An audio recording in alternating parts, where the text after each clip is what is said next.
My book is not blocking the mic. That's good. Alright, welcome back, team, to another Team Talima video. This is my second time recording. I'm gonna power through this. It's gonna be great. So, for our second week of game logs, we're still behind like 4 weeks of notes. So I'm gonna like combine the most important notes of each week until we can freaking catch up. This is the plan. Okay, so reviewing these, I still don't have the notes in a like proper retrospective manner. I'm going to try to pick out the ones that we got done versus doing well, doing poorly, and then what I wrote down to improve for next week, because I would like to structure these GLOGS, game logs, in a retrospective way. I think that's kind of cool, and it would be good practice for me, and hopefully good practice for us when we work together on projects. So that's still the plan. As I'm looking over my notes, it's never much looking back on what we did. It's always like what we can improve for next time, or particularly I'm learning about myself that I tend to focus on what was done poorly or like not good enough, like things I want to do better in the future, or reminders. I do have some reminders of like, I wrote down like be aware of certain things. So we'll start with the positive and then we'll move into all the improvements. I actually did come up with 4 things that I'm going to put under the heading did well. The first one is to list/be aware of necessary systems. I wrote these notes very succinctly, but knowing me, I'm either going to take that as be aware of the systems your game, like your project, is going to need, so that you kind of have a goal or you know what you need to learn in order to create your project, finish your project, be aware of all the systems you're going to have to develop. Or it might mean be aware of all the systems like our game engine has, so we know all the tools available to us in order to help us develop our game. And then I wrote, again, ask for help. So who knows what was going on this week that you guys helped me out on, but thank you. Next is learn your tools. Okay, under this one, I wrote a subnote for different types of traces. So this must have been after the week where we came up with our multi-sphere trace. I think that's the most accurate way to describe it. And you were a huge help. The team was a huge help on that because we did it all on stream. And then I think I even had a couple meetings with people in Discord to import a blueprint that you had created so I could actually see how, specifically how the multi part of the multi-sphere trace worked. And that was awesome. So yeah, be aware of your tools, learn your tools, because there were, I wasn't even thinking of using a trace when we first started developing this particular feature of our game. It just like wasn't at the forefront of my mind. And then once we decided, hey, we need a trace to do this, there's at least 3 different main types of traces we could have used. So it just all goes back to learning, in this case, your game engine, learning your tools, and I think we did that well because, hey, we now have that feature working. And then finally, I think I'm pretty good at this one. First, make it work, then refactor. Throughout, I am such a perfectionist, it's really bad. I dig down into the details and pay attention to the details. I want to do high quality work, and I definitely hurt my own progress by focusing too much and at the wrong times on things like that. But as a programmer, something that has always helped me overcome this is this pattern, this habit of first make it work, then you can go back and improve it. Just like beautify and clean up the code. Just make the code work, then you can refactor it. Now you have this beautiful code base that I always wanted, that I wanted in the first place, and when, hey, the time comes to add another feature to it, great, you can do that easily. But first make it work. So we did well. Now on to things that we did poorly from this week of notes. This one's really easy to come up with, because this was the week, apparently, judging by the notes, that I spent way too much time worrying about materials and lighting. I don't know if you guys remember the hours on stream I spent trying to perfect my lighting. Dude, I hadn't even built out my level yet. What the hell am I doing? Why are you trying to move a bunch of lights around? Not even move them around. But we were experimenting with the different types of lights, different positioning for the lights. Then we had to rebuild the lighting, which takes time. You're just sitting there while the engine does its thing. It's like, but eventually it would pass and then I would move the lights again.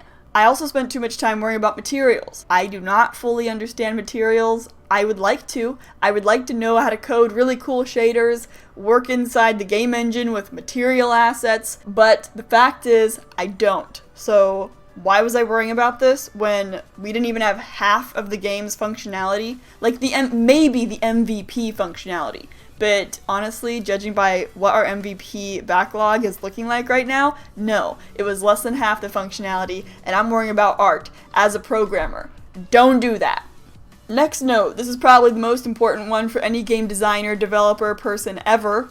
Test your game to make sure it's fun. And specifically what I wrote is test the MVP. If your MVP is not fun, there should be nothing after it. Like you should drop the project and then go do something else. Or if you really believe in your big idea, then obviously you can refactor the MVP and like change the design. Alter the design, whatever. Keep the parts you like. Forget that. Keep the parts that your player like and then change the rest of it. Maybe you're not a very good judge of what's fun. Maybe you shouldn't be a game designer if that's true, but whatever. Use sprint method as individual. Okay, this is kind of like a personal note, but I did include it here in my GLOG notes, so I will share it. I think it would be really cool to like schedule my calendar and schedule my weekly goals similar to a backlog, whatever you want to call it, because that's actually a good way for me to work. And then I can clearly see, oh, I'm actually not doing that bad this week. I got these tasks done. I still have these 5 to go. I have this problem of often forgetting what I've gotten done because there's always more to do. Like there's always more to do.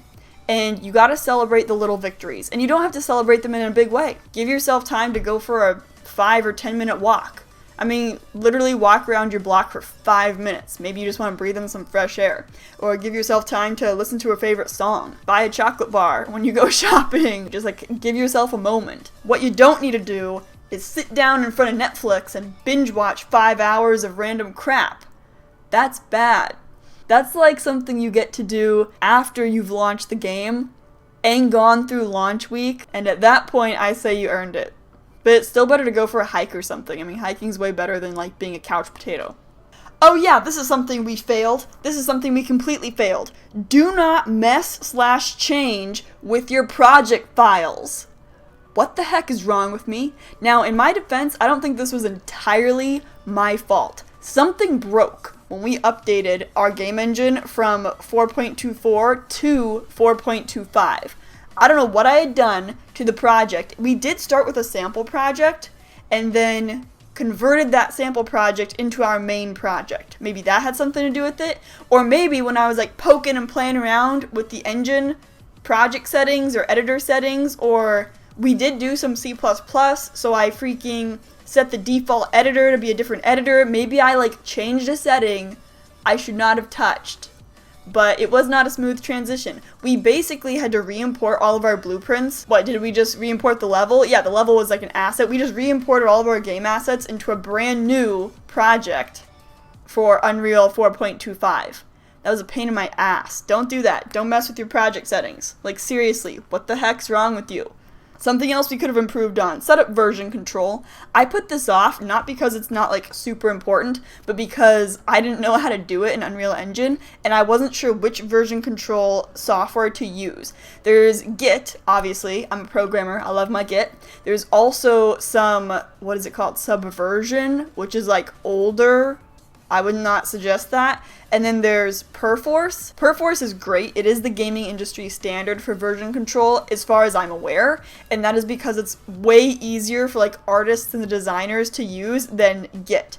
It also has like a lock feature, so you can lock assets, which basically tells your team, hey, somebody's editing this asset, you can't touch it until they've finished editing and like pushed it up to the main project server. Yeah, so the point is set up version control. It's useful.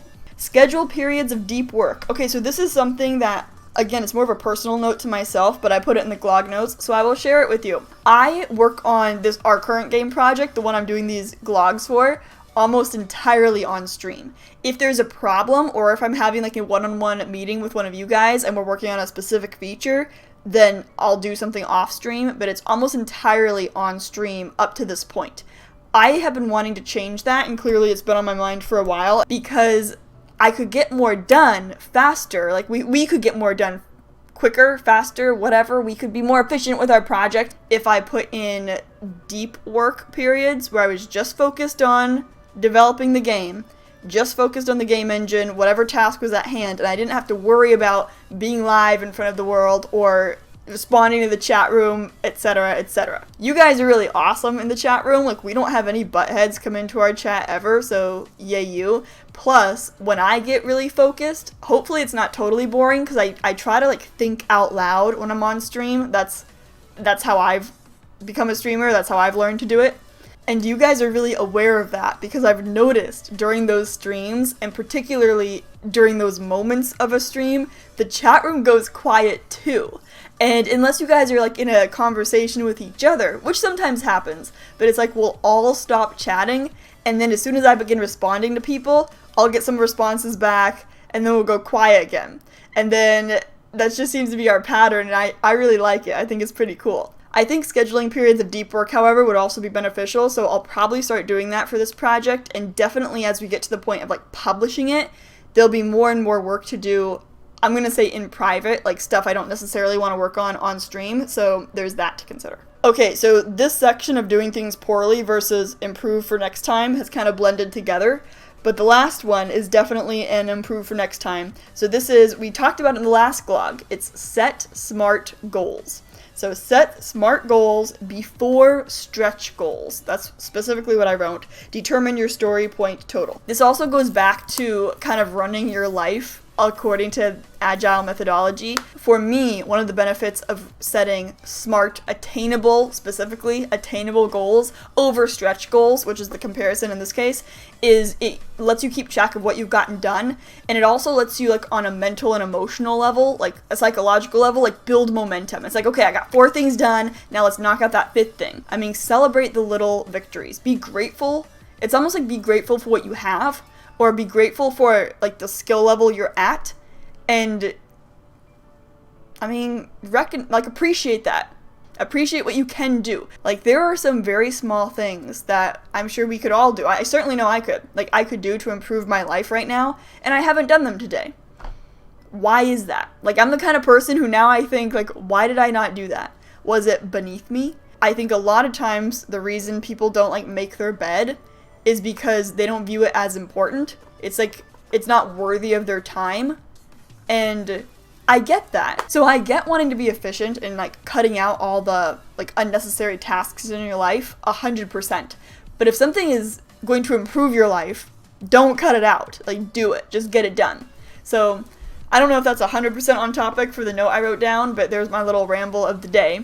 Stretch goals are awesome, but I'd recommend only having like 1 at a time. I guess maximum of 2, but I really can't think of a reason to have more than 1 at a time. And then you can push yourself in that dimension towards that smart goal, towards that stretch goal, while setting smart goals for that and every other area of your life so you can truly track your progress. And then that relates to the sub-note I wrote on that glog note, which was learn your story point total, like determine what your velocity is. Back to Scrum and Agile methodology, a team does not know when they're going to be finished with the project until they've been working on that project for a certain amount of sprints, because the team doesn't know how fast they can work. They don't know how quickly they can do the project. So what they do is after they've gone through 2, 3, 4 sprints, then they have a velocity. And what the velocity is the average amount of story points, of task cards that they're able to get done in any given sprint. So after you know that, if you're and you have your product backlog, and every card, every task in the product backlog has been broken down to the point where it has an assigned story point total, and you now know how many story points you can do per sprint, then you can determine how long something's going to take you. What I need to work on is not over-planning, because it's a fun task for me. If I've been sitting in front of my calendar for more than an hour, like my weekly calendar, now I'm just wasting time. So I'm not recommending you do that. But if you're the kind of person who doesn't plan anything, then I'd recommend setting some SMART goals and perhaps tracking the point total of those goals so that you can learn your own velocity in different dimensions of your life. Okay, it's way too hot. It's like over 100 degrees all day. Last night, the low here in California was 82. The low in the middle of the night. Yeah, so that's not fun. But I still sat in front of this camera and did this recording even though it's hot as sh. Alright guys, well, thank you again for watching another glog. Your comments on the last one were really awesome. Thank you so much for supporting us here on YouTube. I'm very glad to be on like a second platform other than Twitch, and I'm especially glad to have it be a platform where the content will stick around for a while. So I'm gonna keep improving my editing skills and hopefully not waste your time with a bunch of ramblings, and I'll try to make these videos even more productive for everyone. So yes, they're a review of our game development journey and like the progress we make together on stream, but hopefully they will turn into like a really nice collection of videos for anybody getting started with game development and some like tips and tricks to keep in mind as you continue your own journey. So that would be really cool, and that is my plan, and we'll keep working towards that. So see you next time, guys. Peace out. I hope it's not 110 degrees where you are. Oh, dude, make sure if you're like just finding us on YouTube that you follow us on Twitch, because we do most of our game development on Twitch. I totally didn't put that in the last video. I just assumed all the Twitch people would be coming here, but no, maybe you're a YouTube person and you're just watching us for the first time. Make sure you hang out with us live. That's where all the magic happens. And insanity. This is nothing. You ain't seen nothing yet if all you've been watching are the vlogs.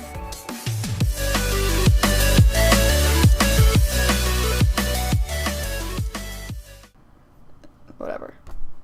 I need a pen. Hold on. Why do I do that? Why do I like act as if it's a script? It's not a script. Just talk. I'm just gonna talk, okay? I'm just gonna talk. There's no script. You're watching this eventually. It's not that weird. When we first came up to this feature, bleh. But it means either one of two things. But it means one of two things. I can't English. I try. Okay, I don't think I want to put that in the video. People could take that the wrong way. Like, seriously, what the heck's wrong with you? That's to me. I'm gonna watch this video back and know that I'm talking to myself. I really hope I'm pronouncing this correctly. I've just forgotten if I'm not. And I get trying to like, I just snapped my rubber band thing. I'm sure you guys heard that noise, so I'm just letting you know. I did it again. What else? What else? What else? Look at this cute little hair. Of course you decide to come out now, at the end of the video,